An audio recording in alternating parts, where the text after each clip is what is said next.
A chuva misturava-se ao sangue no asfalto. O homem caído no chão segurava um caderno velho contra o peito, como se aquilo fosse a última coisa que ainda lhe pertencesse. Ao redor, pessoas passavam apressadas, desviando o olhar. Ninguém queria se envolver. Ninguém queria saber quem ele era. Minutos depois, uma sirene distante ecoou. Tarde demais. Na capa daquele caderno, escrita com letras tortas e quase apagadas pela água, havia apenas uma frase: do nada ao milhão, o que ninguém pode saber. Pouca gente imaginaria que aquele homem sujo, quebrado, humilhado, era um milionário, ou melhor, tinha sido. A história dele não começou com sucesso, começou com fome. Anos antes, Rafael dormia em um quarto mofado, dividindo o colchão rasgado com ratos e sonhos quebrados. O pai morreu cedo. A mãe, doente, definhava em silêncio. As finanças da casa eram inexistentes, o aluguel atrasado, a geladeira vazia. Naquela noite específica, Rafael anotou no diário: hoje, minha mãe dormiu sem jantar. Amanhã talvez eu consiga um empréstimo. Se não conseguir, não sei. Ele tinha 19 anos. No dia seguinte, saiu batendo em portas de banco. Humilhação após humilhação. Sem renda comprovada. Sem garantias. Sem chance. O último gerente riu na cara dele. Você quer dinheiro sem ter nada? O mundo não funciona assim. Rafael saiu dali com ódio queimando no peito. Então eu vou ter tudo, sussurrou. Nem que isso me custe a alma. Meses depois, a mãe morreu. Rafael anotou com a mão tremendo. Se Deus existe, ele estava ocupado demais para me ver. Naquele dia, algo morreu dentro dele. E algo muito mais perigoso nasceu. Ele começou pequeno, esquemas, negócios obscuros, pessoas erradas, um empréstimo aqui, uma mentira ali. O dinheiro começou a entrar pouco, depois mais, depois muito. Rafael subiu rápido.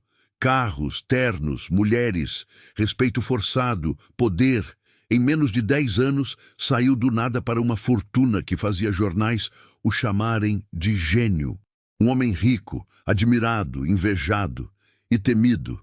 Mas toda noite, antes de dormir, ele escrevia no mesmo diário: quanto mais dinheiro eu ganho, mais eu sangro por dentro. Na última página escrita, horas antes de cair naquela rua escura, havia uma frase que ninguém jamais esperaria de um milionário. Se alguém encontrar este diário, saiba que o milhão não salvou ninguém. Se você quer descobrir como um homem saiu do nada ao milhão, o segredo oculto por trás da fortuna e o que levou esse milionário ao chão naquela noite, se inscreva no canal agora, porque essa história vai revelar verdades que o dinheiro tenta esconder. Rafael nunca esqueceu o rosto do gerente do banco, o sorriso de deboche, a caneta girando entre os dedos, a frase fria: sem garantias, sem dinheiro. Naquela noite, ele abriu o diário com raiva e escreveu: hoje aprendi que o mundo só respeita quem tem algo a perder. Foi ali que Rafael decidiu mudar as regras. O primeiro empréstimo não veio de banco, veio de um agiota, juros absurdos, prazo curto, uma ameaça clara. Mas Rafael aceitou. Com aquele dinheiro, entrou num esquema simples, quase invisível. Compra e revenda, depois lavagem, depois intermediação de negócios sujos que ninguém queria assinar com o próprio nome. Cada passo o afastava do garoto pobre e aproximava do homem rico que ele jurou se tornar. O diário registrava tudo. Não confio mais em ninguém. Confiança é luxo de quem não tem contas vencidas. Quando o dinheiro começou a circular, Rafael percebeu algo perigoso. O medo das pessoas mudava de lado. Antes, ele implorava. Agora, imploravam para ele. Em 3 anos, quitou o agiota. Em 5, abriu empresas de fachada. Em 7, estava nos eventos certos, ao lado das pessoas certas. As finanças cresceram rápido demais. Você vai cair, alertou um antigo amigo. Ninguém sobe assim sem pagar preço. Rafael respondeu sem piscar: já paguei tudo. Minha mãe, minha dignidade. O resto é lucro. Mas havia algo que nem o dinheiro conseguia calar: pesadelos. Rafael sonhava com a mãe, sentada à mesa vazia, olhando para ele e perguntando: valeu a pena, filho? Ele acordava suando, escrevia no diário e bebia até esquecer. Se Deus existe, ele só ajuda quem pode pagar. Anos depois, a imprensa começou a chamá-lo de self-made man, um milionário que saiu do nada. Um exemplo. Mas ninguém via o que ele escondia no cofre do escritório, o diário. E dentro dele, uma confissão que, se viesse à tona, destruiria toda a fortuna. E o pior, Rafael sabia que o preço ainda não tinha sido cobrado por completo. O primeiro milhão chegou numa madrugada silenciosa. Rafael estava sozinho no escritório quando o número apareceu na tela. 7 dígitos. Ele não sorriu, não gritou, não comemorou. Apenas fechou os olhos por alguns segundos, como se estivesse se despedindo de alguém. No diário escreveu: "Hoje eu matei o garoto que dormia com fome." A partir dali, tudo mudou. Os bancos que antes o humilhavam, agora o recebiam com café quente. As mesmas portas fechadas se abriram com sorrisos largos. O dinheiro não apenas comprava coisas, comprava respeito, silêncio e perdão. Senhor Rafael, podemos melhorar suas finanças. Temos linhas especiais de empréstimo para clientes como o senhor, clientes como ele. Rafael se tornou o tipo de rico que não pede, ele exige. Mas o sucesso trouxe algo inesperado: ódio. Antigos conhecidos o acusavam de traição. Você esqueceu de onde veio. Ficou igual aos que te humilharam. Rafael ignorava. Por fora. Por dentro, cada acusação doía como faca. Certa noite, um ex-amigo apareceu bêbado na porta do escritório. "Você virou um monstro", disse. Subiu pisando em todo mundo. Rafael respondeu frio: "Monstro é quem morre de fome esperando milagre." Naquela noite, o ex-amigo morreu num acidente horas depois. Não havia ligação direta, mas Rafael escreveu no diário com a mão trêmula: "Às vezes acho que tudo ao meu redor adoece." O milionário que a cidade aplaudia começava a perceber algo perturbador. Quanto mais a fortuna crescia, mais a vida ao redor parecia se quebrar. E então veio o primeiro sinal no corpo, uma dor forte no peito, um desmaio rápido, exames inconclusivos. "Estresse", disseram os médicos. "Isso passa." Mas Rafael sabia que não era só isso. Na última página daquela semana, escreveu: "Talvez Deus ainda esteja anotando." E estava, porque o verdadeiro preço do milhão ainda estava longe de ser cobrado. A dor voltou mais forte. Rafael acordou no chão do banheiro, com a testa sangrando e a respiração curta. O espelho refletia um homem que ele quase não reconhecia. Olhos fundos, rosto pálido, expressão vazia. O milionário das capas de revista parecia um estranho cansado demais para sustentar a própria máscara. No hospital particular, pago com muito dinheiro, claro, os médicos foram cautelosos. "Seus exames não explicam isso", disse um deles. "Mas seu corpo está em colapso emocional. Emoção não derruba império." Rafael respondeu seco. "Derruba homens", o médico retrucou. Rafael saiu irritado. Para ele, aquilo era fraqueza. Fraqueza era coisa de pobre. Ou assim ele acreditava. Naquela noite abriu o diário novamente. "Se eu parar agora, tudo desmorona. Minhas finanças, meus negócios, minha fortuna, não posso parar." Mas algo havia mudado. Os números ainda cresciam, os contratos ainda chegavam, os bancos ainda ofereciam empréstimos milionários. Mas Rafael já não sentia vitória. Sentia medo. Dias depois, recebeu a notícia que odiava ouvir. Sua empresa será investigada. Nada concreto, só suspeitas. Mas o mercado reage rápido ao medo. Ações oscilaram. Parceiros se afastaram. O nome Rafael começou a ser sussurrado em tons diferentes. O império dele é frágil. Cresceu rápido demais. Tem coisa escondida. Rafael voltou para casa mais cedo naquela noite. Abriu o cofre, tirou o diário, folheou páginas manchadas de suor, raiva e culpa. Parou numa frase antiga: "Se Deus me abandonar, eu abandono Deus primeiro." Ele riu, amargo. "Pois é", murmurou. "Parece que ninguém abandona ninguém de graça." No meio da madrugada, o telefone tocou. "Rafael!" disse a voz do outro lado. Precisamos conversar. É sobre sua saúde. Os exames novos não são bons. Silêncio. O que eu tenho? Perguntou. A resposta veio pausada, pesada. Uma doença rara, progressiva, sem cura garantida.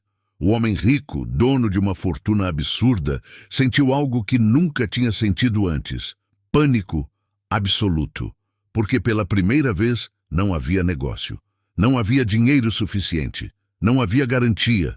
Só tempo. E pouco. E naquele instante, o diário deixou de ser apenas um segredo.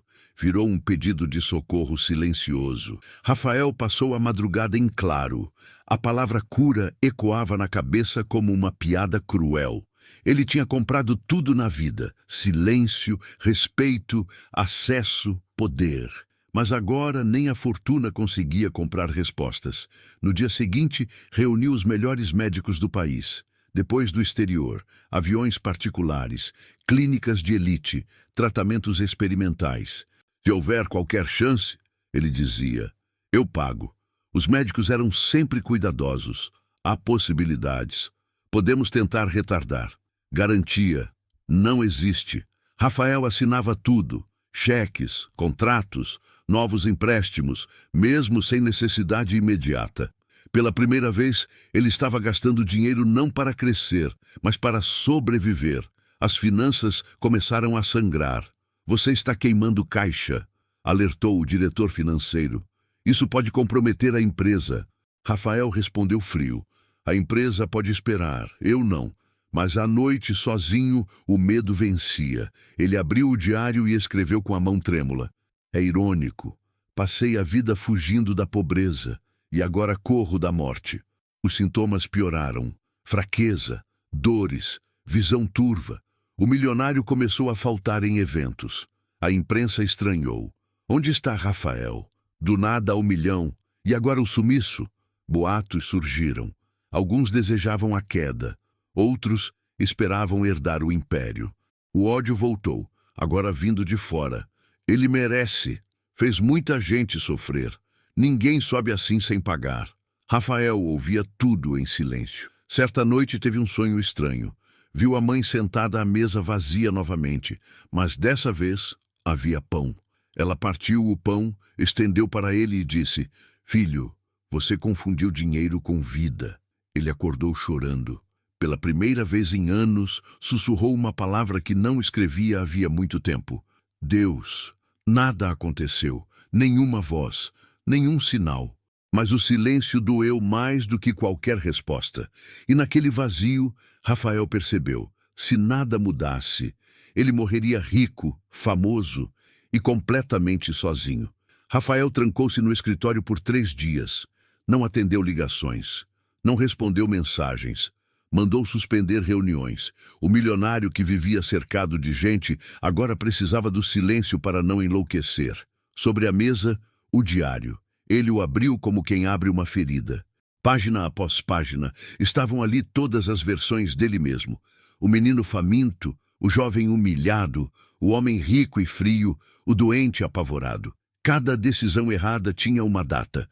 Cada traição, um motivo. Cada ganho, uma perda.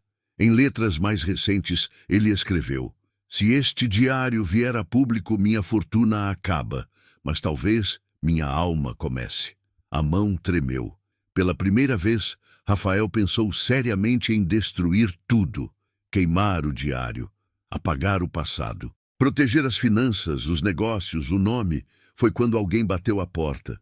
Senhor Rafael, disse a secretária hesitante, tem um homem insistindo em falar com o senhor. Ele diz que conhece sua mãe. Rafael sentiu o coração parar. Isso é impossível, respondeu seco. Minha mãe morreu há anos. Ele disse que a ajudou quando ela estava doente e que precisa te entregar algo. Contra toda lógica, Rafael mandou entrar. O homem era simples, roupa gasta, olhar firme. Nada que combinasse com aquele império de dinheiro.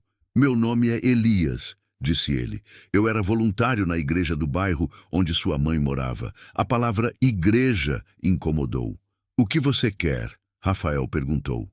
Elias tirou um envelope do bolso e colocou sobre a mesa. Sua mãe deixou isso para você. Rafael abriu. Dentro, uma carta escrita com letra fraca, quase apagada pelo tempo. Meu filho, se você estiver lendo isso, talvez esteja rico. Mas eu só te peço uma coisa. Não deixe o dinheiro te curar do que só Deus pode. Rafael sentiu algo quebrar. Ela acreditava que você ainda encontraria o caminho. Elias completou. Mesmo quando tudo parecia perdido. Rafael riu nervoso. Caminho? Eu tenho tudo. Tem fortuna, Elias respondeu. Mas não tem paz. E agora, nem saúde. Silêncio. Por que você veio agora? Rafael perguntou. Elias respondeu com calma. Porque às vezes a cura começa quando a verdade para de ser escondida. Rafael olhou para o diário, depois para a carta da mãe, depois para si mesmo. Talvez o verdadeiro milagre ainda não tivesse acontecido. Rafael não conseguiu responder na hora. A carta da mãe tremia entre os dedos. Aquele pedaço de papel simples pesava mais do que todos os contratos que ele já assinara, mais do que cada empréstimo milionário, mais do que toda a fortuna que o tornara poderoso. Ela sabia. Rafael murmurou. Sabia que eu ia me perder. Elias assentiu. Sua mãe nunca pediu dinheiro. Pedia oração. Dizia que você tinha um coração bom. Só estava ferido demais. Rafael fechou os olhos. A palavra oração soava estranha, distante, quase proibida dentro dele. O senhor sabe quem eu sou? Rafael perguntou, amargo. Sabe o que fiz para chegar até aqui? Sei o que li nos jornais, Elias respondeu. E sei o que vi nos olhos da sua mãe quando ela falava de você. Rafael riu, sem humor. Se eu contar a verdade, ele apontou para o diário, tudo acaba. Minhas finanças, meu nome, minha empresa, viram um exemplo de vergonha. Elias deu um passo à frente. E se não contar, o senhor morre assim, rico, famoso e vazio. A frase caiu como sentença. Rafael caminhou até a janela. A cidade brilhava lá embaixo, construída em parte por ele. Prédios, luzes, poder, tudo aquilo parecia frágil de repente. Eu não acredito mais em milagre, disse. Acreditei em trabalho, risco, dinheiro. Elias respondeu com calma. Milagre não é ganhar o mundo. Milagre é não perder a alma no caminho. Rafael voltou à mesa. Abriu o diário na última página em branco. A caneta tremia. Se eu escrever a verdade, ele sussurrou, eu caio. Às vezes, Elias disse, cair é o começo da cura. Rafael respirou fundo e começou a escrever. Não números, não estratégias, mas nomes, datas, esquemas, mentiras, pessoas que ele feriu para subir. Cada palavra era um golpe contra o próprio império. Lágrimas caíam sobre o papel. Se isso vier à tona, Rafael chorou. Não sobra nada. Elias colocou a mão em seu ombro. Talvez sobre Deus. E isso pode ser suficiente. Rafael fechou o diário. Naquele instante, ele entendeu. O maior risco da vida dele não era perder a fortuna, era continuar vivendo sem verdade, e a decisão final estava próxima. Rafael não dormiu naquela noite. O diário estava fechado sobre a mesa, mas parecia gritar. Cada página era uma bomba pronta para explodir. Se aquilo viesse à tona, não seria só sua fortuna que ruiria. Seriam empresas, alianças, reputações, inclusive a dele. Ao amanhecer, os sintomas voltaram mais fortes. A dor no peito o fez se sentar no chão do escritório, suando frio. Então é assim, murmurou, no topo e sozinho. O telefone tocou. Senhor Rafael, disse a voz do advogado, recebemos uma denúncia anônima. O Ministério Público abriu investigação. Sobre o quê? Ele perguntou, já sabendo a resposta. Sobre tudo. O mundo que ele construiu com dinheiro, empréstimos estratégicos e jogos de finanças, começava a se voltar contra ele. As ações despencaram em minutos. Parceiros sumiram. O banco congelou linhas de crédito. O milionário virou risco. Na TV, comentaristas falavam com prazer contido. Do nada ao milhão. Agora, do milhão ao nada. Rafael desligou. O ódio que sentiu não era contra eles. Era contra si mesmo. Ele abriu o diário novamente e escreveu. Talvez essa seja a punição que pedi quando disse que não precisava de Deus. No fim da tarde, Elias voltou. Está acontecendo, Rafael disse. Estou caindo. Elias assentiu, calmo. Às vezes, Deus permite a queda para evitar algo pior. E se eu morrer antes de tudo isso acabar? Rafael perguntou com medo real. Elias respondeu com firmeza serena. Então que morra um homem verdadeiro, não um personagem rico. Rafael fechou os olhos. Pela primeira vez em anos, não pediu dinheiro, nem solução rápida, nem milagre financeiro. Ele pediu algo simples. Se ainda houver tempo, me cura por dentro. E naquele instante, algo mudou. Não no corpo, mas no coração. E isso mudaria tudo. A queda deixou de ser silenciosa. Na manhã seguinte, os jornais estampavam o nome de Rafael em letras gigantes. Milionário investigado. Império construído sobre mentiras, do nada ao milhão. E agora? O ódio que ele sentia vindo das pessoas era quase físico. Antigos aliados deram entrevistas dizendo que sempre desconfiaram. Funcionários o olhavam com mistura de medo e ressentimento. Gente que ele ajudou no passado agora o chamava de monstro. Rafael assistia tudo sentado na sala de casa, fraco demais para reagir. É isso, murmurou. O mundo quer sangue. Elias estava ao lado dele. Nem sempre o mundo quer justiça, respondeu. Às vezes quer vingança. As finanças estavam destruídas, contas bloqueadas, ativos congelados. A fortuna que levou anos para construir escorria em dias. O banco executava empréstimos, o telefone não parava. Mas Rafael não atendia. Você não vai lutar? Elias perguntou. Rafael olhou para o diário sobre a mesa. Pela primeira vez, não. Passei a vida lutando contra a fome, contra o desprezo, contra a pobreza. Agora, eu aceito a verdade. Naquela noite, a doença avançou. Rafael foi levado às pressas para o hospital. O mesmo onde, anos antes, sua mãe morreu sem atendimento digno. A ironia o atingiu como um soco. Talvez esse seja o fim, ele disse a Elias, com a voz fraca. E talvez eu mereça. Elias segurou sua mão. Você merece a verdade. O resto, Deus decide. No quarto frio, Rafael pediu algo inesperado. Quero confessar tudo, publicamente. Isso vai acabar com o que sobrou. Elias alertou. Rafael sorriu fraco. Já acabou. Mas talvez alguém lá fora precise saber que o milhão não salva ninguém. E naquela madrugada, o milionário que o mundo odiava decidiu fazer algo que ninguém esperava. Transformar sua queda em testemunho.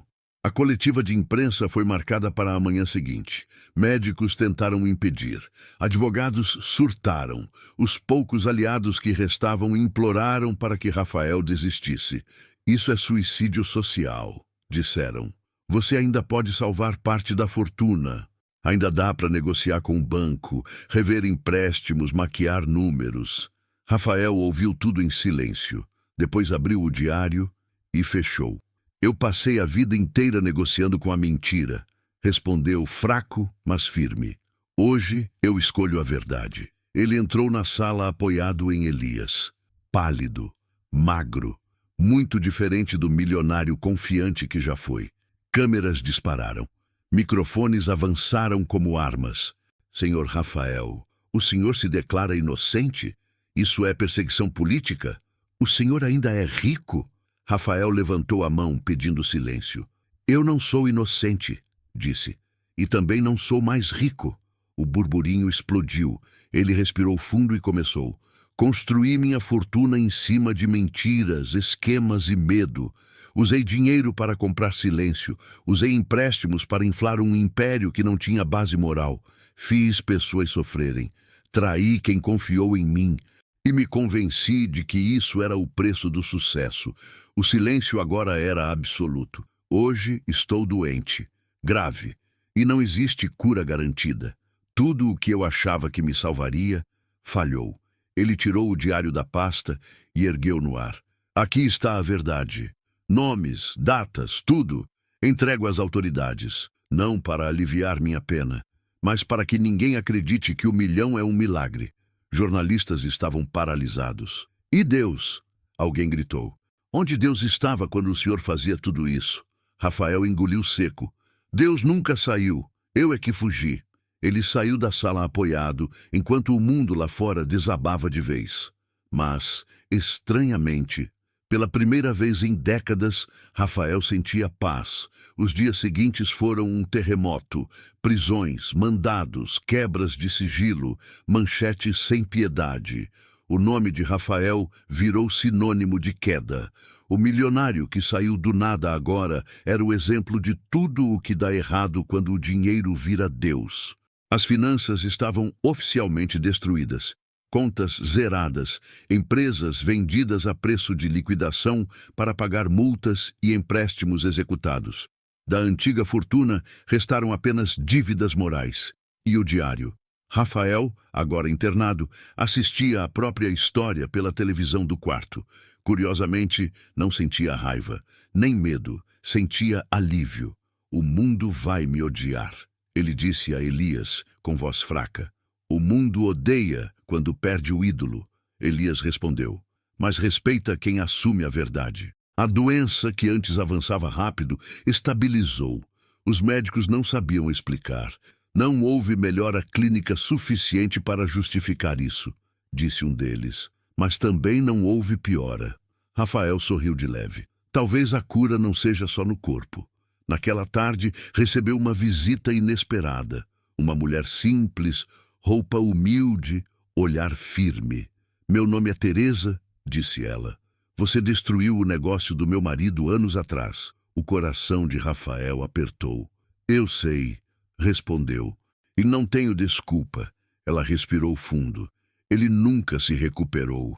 Morreu amargo, mas eu li o seu testemunho e algo mudou em mim. Rafael fechou os olhos, esperando o golpe final. Eu vim te dizer que perdoei, Teresa completou. Não porque você mereça, mas porque eu não quero morrer carregando ódio. As lágrimas escorreram sem controle. Obrigado, Rafael sussurrou. Depois que ela saiu, Elias falou baixo. Isso é milagre. Rafael assentiu. Se eu morrer hoje, ele disse, morro sem fortuna, sem status, mas não morro mais mentindo. E pela primeira vez desde a juventude, ele dormiu sem pesadelos. Faltava apenas um capítulo. A madrugada estava silenciosa quando Rafael acordou com uma sensação estranha no peito. Não era dor, era leveza. Pela janela do hospital, o céu começava a clarear. Ele respirou fundo, algo que não fazia sem esforço havia meses. O monitor ao lado da cama mostrava sinais estáveis. Pela primeira vez desde o diagnóstico, os números não assustavam. O médico entrou apressado com exames na mão. Isso não faz sentido, murmurou. Seus marcadores melhoraram. Não é regressão total, mas é inesperado. Rafael sorriu fraco. Então ainda há tempo? O médico hesitou. Não posso chamar isso de cura. Tudo bem, Rafael respondeu. Eu já entendi o que precisava. Elias entrou logo depois, trazendo o diário nas mãos. As autoridades terminaram de analisar. Você perdeu tudo o que tinha oficialmente. Rafael assentiu. A fortuna já tinha ido embora há muito tempo. Eu só não tinha percebido. Dias depois, Rafael deixou o hospital. Não voltou para mansão alguma. Não havia mais carros de luxo, nem seguranças, nem status. Morava em um pequeno apartamento cedido temporariamente por uma instituição social. O antigo milionário, que um dia viveu cercado de dinheiro, agora vivia cercado de pessoas reais. Começou a dar palestras, não sobre finanças, não sobre sucesso, mas sobre fracasso, sobre escolhas, sobre o preço de confundir riqueza com valor. Eu saí do nada ao milhão, ele dizia, e descobri que o milhão não é o fim, às vezes é o teste. Meses se passaram. A doença não desapareceu completamente, mas não avançou mais. Os médicos chamaram de remissão espontânea. Rafael chamou de milagre. Não porque recuperou a saúde perfeita, mas porque recuperou algo que nunca teve quando era rico. Paz. Numa tarde simples, sentado em um banco de praça, Rafael abriu o diário pela última vez. Na última página, escreveu: perdi dinheiro, Perdi status, mas encontrei a verdade. E isso vale mais do que qualquer empréstimo, qualquer fortuna. Se Deus me deu mais tempo, é para viver, não para acumular.